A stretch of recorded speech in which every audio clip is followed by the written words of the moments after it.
In this lecture, I will give you the instructions to install Java 8 or JDK 8 on your machine.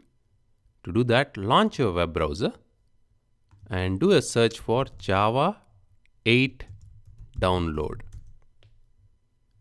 Click on the very first link which says Java SE Development Kit 8 downloads, and we'll go to the Java downloads page. Scroll down and you will see different versions of downloads here.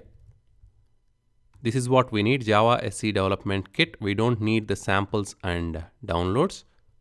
Accept the license agreement by clicking on the radio button, and you have different downloads here for different operating systems. If you are on Windows, you will download the EXEs and simply double click on the EXE and keep clicking next, and JDK will be typically installed under your program files. If you want to change that, you can change that during the process of installation.